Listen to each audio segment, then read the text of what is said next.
We have another great guy, which he was so sorry to not be able to speak live today, but he is currently in America.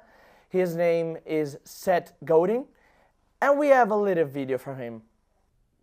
Hi, my name is Seth Godin. I am the author of about 20 worldwide best-selling books. I founded one of the first internet companies. I've been a canoeing instructor my whole life. I'm a teacher, and I'm here to make a ruckus like you are, to try to make things better, to try to make a change happen. I'm excited to talk to you about what's right in front of us. There are some sad things that we need to understand, some things that we've been told that aren't true, and there's a chance to make things better. We are counting on you, each of you, to do what you are capable of, to show up and make a difference. So I'll be back soon to talk about all the details. Thanks for being here.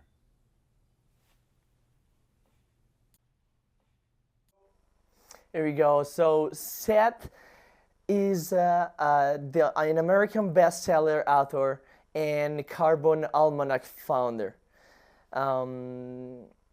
What's Carbon Almanac? Carbon Almanac is the result of a collaboration of volunteers from all around the world. It collects what we know, what has happened, and what could happen about climate change from expert to exclude fake news. We have something because he prepared some material on LinkedIn Learning, but maybe we have something for you, right? Sail when I was 10 years old. And when you first learn how to sail, it's easy to come to the conclusion that the wind is the key to the whole thing. After all, you can't sail upwind. After all, on a windy day, you go faster. After all, you can blame everything on the wind.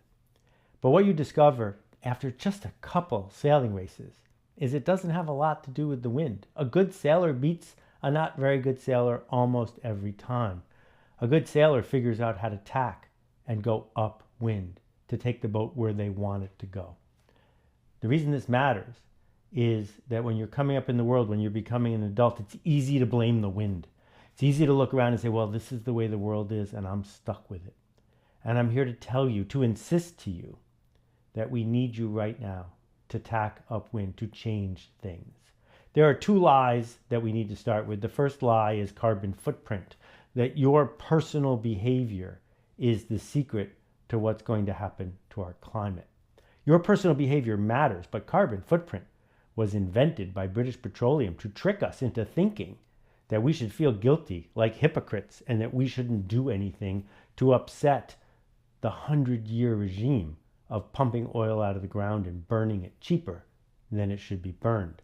It turns out that burning all that oil, changing the topsoil with farming, that spending the effort that we spend to build fertilizer and everything else has completely changed our climate by putting little tiny particles of carbon into the air and raising the temperature. And it's going to get worse because we keep doing it. We are in a system that seems dependent on it. And the second lie, a specific, is plastic recycling. That we have been told that we should save our plastic bottles, put them in the blue bin and recycle them, when in fact, plastic recycling at scale across lots of kinds of plastic is physically impossible. The plastics industry knows this, but they don't want you to do anything about it because they've been selling you convenience. So what should we do? What should we do about the fact that there are more than 1 billion cows on the earth? Well, one of the things we can do is to organize. Working with more than 300 people, now 1,900 people in 90 countries, from the Netherlands to China, I was a volunteer and I worked with everyone else who was a volunteer to put together the Carbon Almanac. The Carbon Almanac is 99,000 words of insight and facts about what is actually happening, graphs and charts and tables and footnotes, so that we can get smart. Because if we can get smart, we can talk about it. But once we start getting into groups, then we have the real opportunity. And the opportunity is that groups need leaders, and you can lead. You can say, follow me. You don't have to be Greta.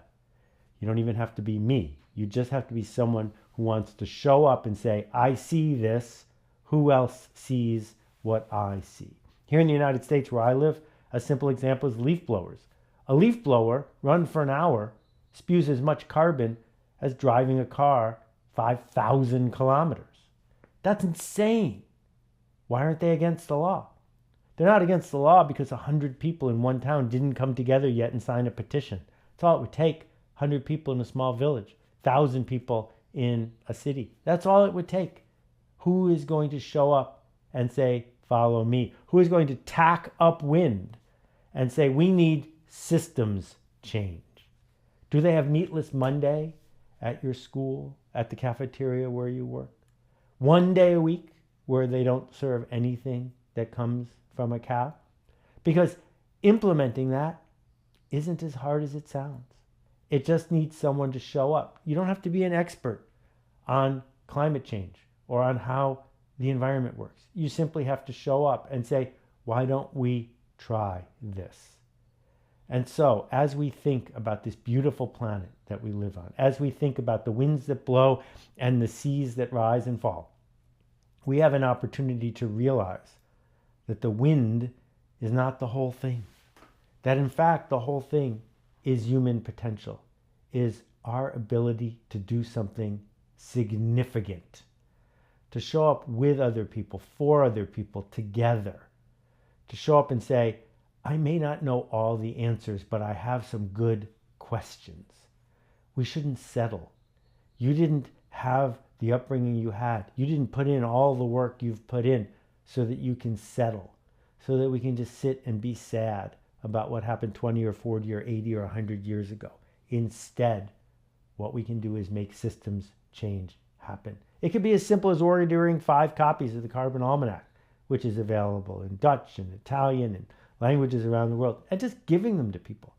It can be a little bit more complicated. You can organize a book group. You can figure out how to get a local business to notice what they're doing, what systemic changes they can make.